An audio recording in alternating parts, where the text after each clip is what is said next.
Chapter 7, the Bab's Pilgrimage to Mecca and Medina. The letter of Mullah Hussein decided the Bab to undertake his contemplated pilgrimage to Hijaz, entrusting his wife to his mother and committing them both to the care and protection of his maternal uncle. He joined the company of the pilgrims of Fars who were preparing to leave Shiraz for Mecca and Medina. A footnote says, according to Haji Mu'inuz Sultani's narrative, page 72, the Bab set out on his pilgrimage to Mecca and Medina in October AD 1844. Qudus was his only companion, and the Ethiopian servant his personal attendant. He first proceeded to Bushir, the seat of his uncle's business, where in former days he, in close association with him, had lived the life of a humble merchant. Having there completed the preliminary arrangements for his long and arduous voyage, he embarked on a sailing vessel, which, after 2 months of slow, stormy, and unsteady sailing, landed him upon the shores of that sacred land. High seas and the complete absence of comfort could neither interfere with the regularity of his devotions, nor perturb the peacefulness of his meditations and prayers. Oblivious of the storm that raged about him, and undeterred by the sickness which had seized his fellow pilgrims, he continued to occupy his time in dictating to Qudus such prayers and epistles as he felt inspired to reveal. I have heard Haji Abul Hassan-i Shirazi, who was travelling in the same vessel as the Bab, describe the circumstances of that memorable voyage. During the entire period of approximately 2 months, he asserted, from the day we embarked at Bushir to the day when we landed at Jadi, the port of Hijaz, whenever by day or night I chanced to meet either the Bab or Qudus, I invariably found them together, both absorbed in their work. The Bab seemed to be dictating, and Qudus was busily engaged in taking down whatever fell from his lips. Even at a time when panic seemed to have seized the passengers of the storm-tossed vessel, they would be seen pursuing their labors with unperturbed confidence and calm.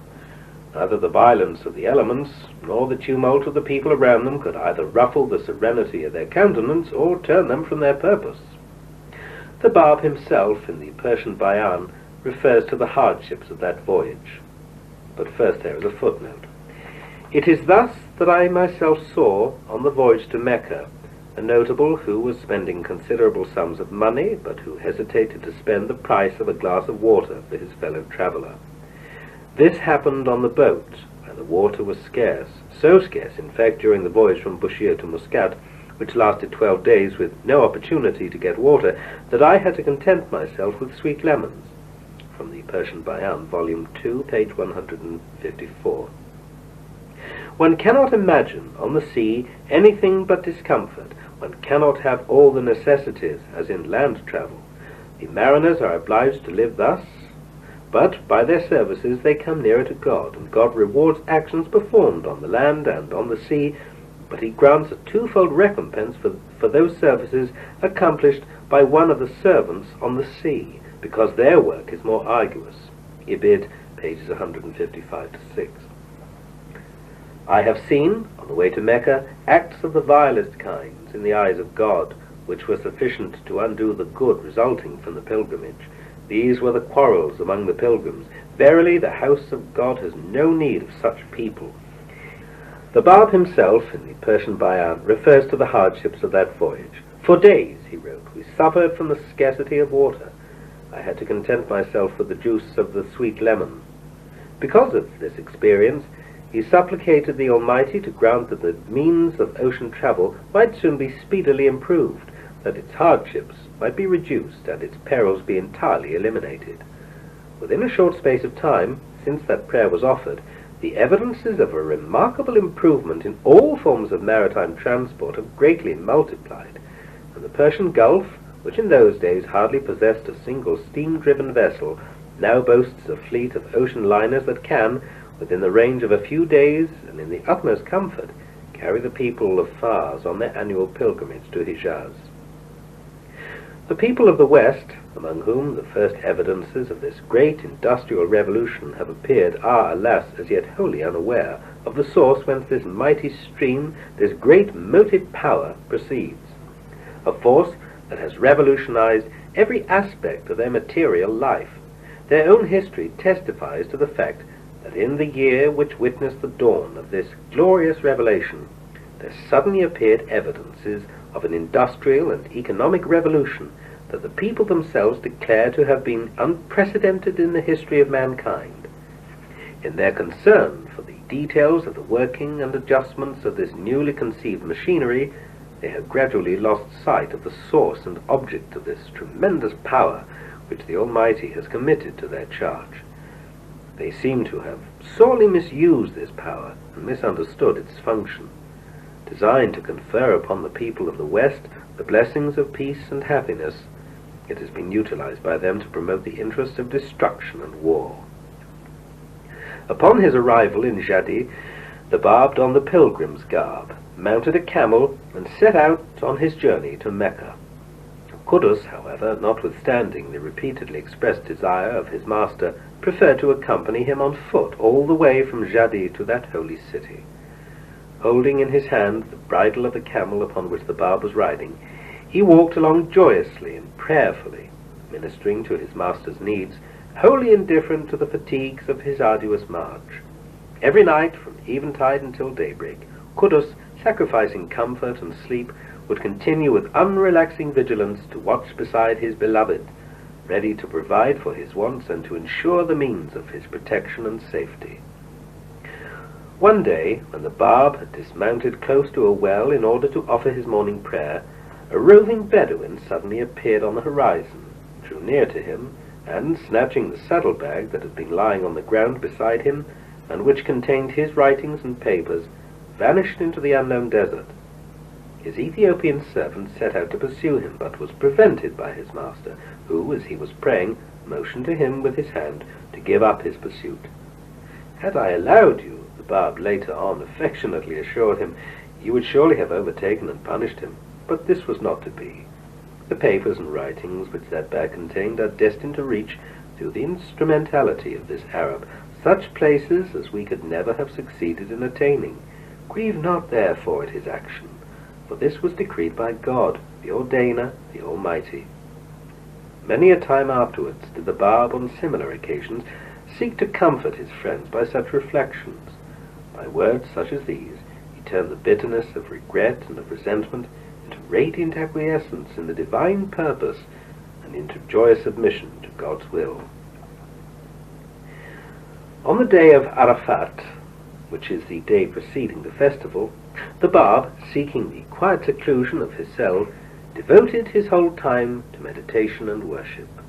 On the following day, the day after Nar, after he had offered the feast day prayer, he proceeded to Muna, where, according to ancient custom, he purchased 19 lambs of the choicest breed, of which he sacrificed 9 in his own name, 7 in the name of Qudus, and 3 in the name of his Ethiopian servant. He refused to partake of the meat of this consecrated sacrifice, preferring instead to distribute it freely among the poor and needy of that neighborhood. Although the month of Zil-Hijji, December AD 1844, the month of pilgrimage to Mecca and Medina, coincided in that year with the first month of the winter season. Yet so intense was the heat in that region that the pilgrims who made the circuit of the sacred shrine were unable to perform that rite in their usual garments. Draped in a light, loose-fitting tunic, they joined in the celebration of the festival. The Bab, however, refused, as a mark of deference, to discard either his turban or cloak. Dressed in his usual attire, he, with the utmost dignity and calm, and with extreme simplicity and reverence, compassed the Kaaba and performed all the prescribed rites of worship. On the last day of his pilgrimage to Mecca, the Bab met Mirza Muhit-i-Kirmani. He stood facing the black stone when the Bab approached him, and taking his hand in his, addressed him in these words: "O Muhit, you regard yourself as one of the most outstanding figures of the Shaykhi community, and a distinguished exponent of its teaching. In your heart, you even claim to be one of the direct successors and rightful inheritors of those twin great lights, those stars that have heralded the morn of divine guidance. Behold, we are both now standing within this most sacred shrine. Within its hallowed precincts, he whose spirit dwells in this place can cause truth immediately to be known and distinguished from falsehood, and righteousness from error. Verily I declare, none besides me in this day, whether in the east or in the west, can claim to be the gate that leads men to the knowledge of God. My proof is none other than that proof whereby the truth of the Prophet Muhammad was established. Ask me whatsoever you please. Now, at this very moment, I pledge myself to reveal such verses as can demonstrate the truth of my mission. You must choose either to submit yourself unreservedly to my cause, or to repudiate it entirely. You have no other alternative. If you choose to reject my message, I will not let go your hand until you pledge your word to declare publicly your repudiation of the truth which I have proclaimed. Thus shall he who speaks the truth be made known, and he that speaks falsely shall be condemned to eternal misery and shame. Then shall the way of truth be revealed, and made manifest to all men. This peremptory challenge, thrust so unexpectedly by the Bab upon Mirza Muhid-i-Kirmani, profoundly distressed him. He was overpowered by its directness, its compelling majesty and force.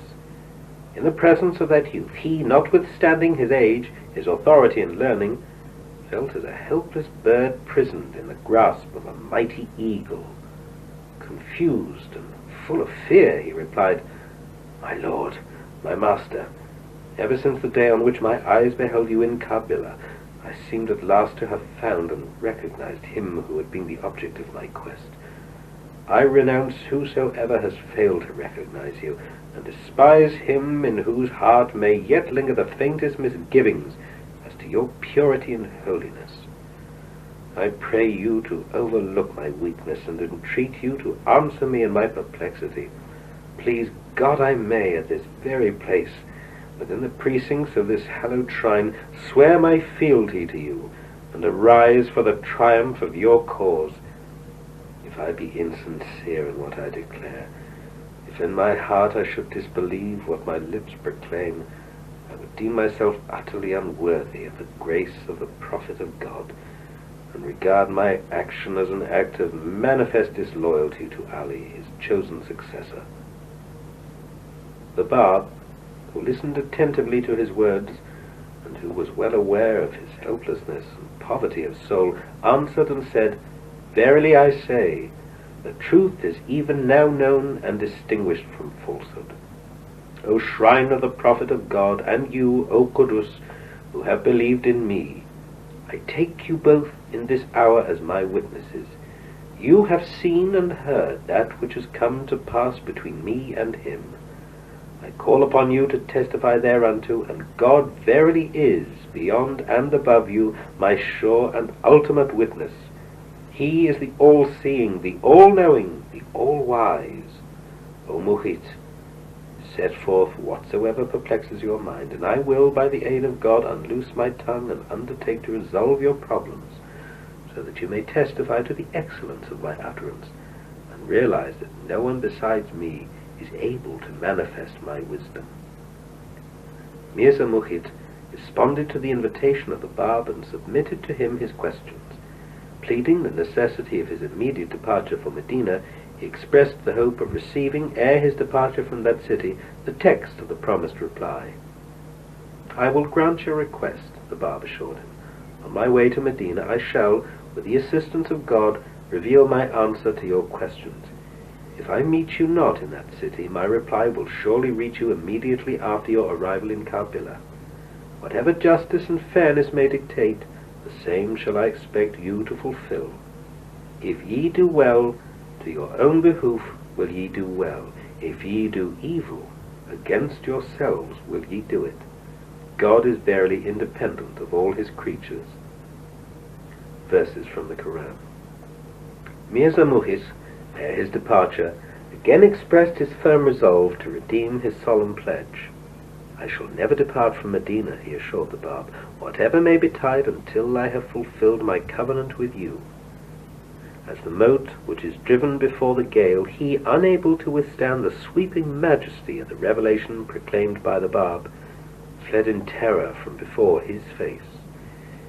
He tarried a while in Medina, and, faithless to his pledge, disregardful of the admonitions of his conscience, left for Karbila.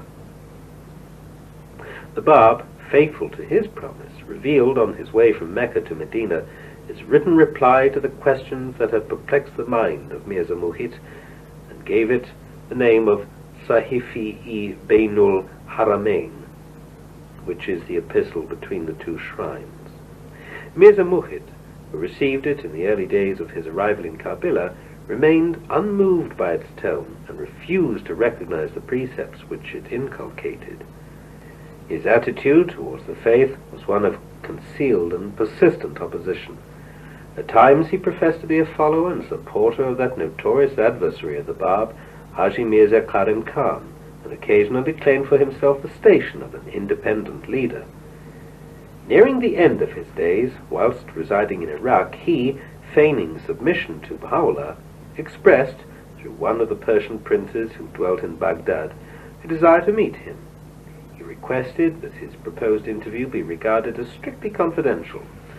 "Tell him," was Baha'u'llah's reply, "that in the days of my retirement in the mountains of Suleymaniye, I, in a certain ode which I composed, set forth the essential requirements from every wayfarer who treads the path of search in his quest of truth. Share with him this verse from that ode: If thine aim be to cherish thy life, approach not our court. But if sacrifice be thy heart's desire, come and let others come with thee, for such is the way of faith, if in thy heart thou seekest reunion with Baha. Shouldst thou refuse to tread this path, why trouble us? Be gone. If he is willing, he will openly and unreservedly hasten to meet me. If not, I refuse to see him." Baha'u'llah's unequivocal answer disconcerted Mirza Muhit. Unable to resist and unwilling to comply, he departed for his home in Karbila the very day he received that message. As soon as he arrived, he sickened, and 3 days later he died. No sooner had the Bab performed the last of the observances in connection with his pilgrimage to Mecca than he addressed an epistle to the sheriff of that holy city, wherein he set forth in clear and unmistakable terms the distinguishing features of his mission, and called upon him to arise and embrace his cause. This epistle, together with selections from his other writings, he delivered to Qudus, and instructed him to present them to the Sharif. The latter, however, too absorbed in his own material pursuits to incline his ear to the words which had been addressed to him by the Bab, failed to respond to the call of the divine message. Haji Neyaz-i Baghdadi has been heard to relate the following. In the year A.H. 1267, A.D. 1850 to 51, I undertook a pilgrimage to that holy city, where I was privileged to meet the Sharif. In the course of his conversation with me, he said, "I recollect that in the year 1260, during the season of pilgrimage, a youth came to visit me. He presented to me a sealed book, which I readily accepted, but was too much occupied at the time to read. A few days later I met again that same youth, who asked me whether I had any reply to make to his offer. Pressure of work had again detained me from considering the contents of that book. I was therefore unable to give him a satisfactory reply. When the season of pilgrimage was over, one day, as I was sorting out my papers and letters, my eyes fell accidentally upon that book. I opened it and found in its introductory pages a moving and exquisitely written homily, which was followed by verses, the tone and language of which bore striking resemblance to the Koran. All that I gathered from the perusal of the book was that among the people of Persia, a man of the seed of Fatimah and descendant of the family of Hashim had raised a new call, and was announcing to all peoples the appearance of the promised Qaim. I remained, however, ignorant of the name of the author of that book, nor was I informed of the circumstances attending that call. A great commotion, I remarked, has indeed seized that land during the last few years. A youth, a descendant of the Prophet and a merchant by profession, has claimed that his utterance was the voice of divine inspiration. He has publicly asserted that, within the space of a few days, there could stream from his tongue verses of such number and excellence as would surpass in volume and beauty the Koran itself, a work which it took Muhammad no less than 23 years to reveal. A multitude of people, both high and low, civil and ecclesiastical, among the inhabitants of Persia, have rallied round his standard, and have willingly sacrificed themselves in his path. That youth has, during the past year, in the last days of the month of Shaban, July AD 1850, suffered martyrdom in Tabriz, in the province of Azerbaijan. They who persecuted him sought by this means to extinguish the light which he kindled in that land. Since his martyrdom, however, his influence has pervaded all classes of people. The sheriff, who was listening attentively, expressed his indignation at the behavior of those who had persecuted the Bab. "The malediction of God be upon these evil people," he exclaimed, "the people who in past days treated in the same manner our holy and illustrious ancestors." With these words the sheriff concluded his conversation with me. From Mecca the Bab proceeded to Medina. It was the first day of the month of Muharram, in the year AH 1261, Friday the 10th of January, AD 1845, when he found himself on the way to that holy city. As he approached it, he called to mind the stirring events that had immortalized the name of him who had lived and died within its walls. Those scenes which bore eloquent testimony to the creative power of that immortal genius seemed to be reenacted with undiminished splendor before his eyes. He prayed as he drew nigh unto that holy sepulchre which enshrined the mortal remains of the prophet of God. He also remembered, as he trod that holy ground, that shining herald of his own dispensation. He knew that in the cemetery of Baha'I, in a place not far distant from the shrine of Muhammad, there had been laid to rest Sheikh Ahmad-i-Asai, the harbinger of his own revelation, who, after a life of onerous service, had decided to spend the evening of his days within the precincts of that hallowed shrine. There came to him also the vision of those holy men, those pioneers and martyrs of the faith, who had fallen gloriously on the field of battle, and who, with their lifeblood, had sealed the triumph of the cause of God. Their sacred dust seemed as if reanimated by the gentle tread of his feet. Their shades seemed to have been stirred by the reviving breath of his presence. They looked to him as if they had arisen at his approach, were hastening towards him, and were voicing their welcome. They seemed to be addressing to him this fervent plea: "Repair not unto thy native land, we beseech thee, O thou beloved of our hearts. Abide thou in our midst, for here, far from the tumult of thine enemies who are lying in wait for thee, thou shalt be safe and secure. We are fearful for thee. We dread the plottings and machinations of thy foes. We tremble at the thought that their deeds might bring eternal damnation to their souls." "Fear not," the Bab's indomitable spirit replied. "I am come into this world to bear witness to the glory of sacrifice. You are aware of the intensity of my longing. You realize the degree of my renunciation. Nay, beseech the Lord your God to hasten the hour of my martyrdom, and to accept my sacrifice. Rejoice, for both I and Qudus will be slain on the altar of our devotion to the King of Glory. The blood which we are destined to shed in his path will water and revive the garden of our immortal felicity. The drops of this consecrated blood will be the seed out of which will arise the mighty tree of God, the tree that will gather beneath its all-embracing shadow the peoples and kindreds of the earth. Grieve not, therefore, if I depart from this land.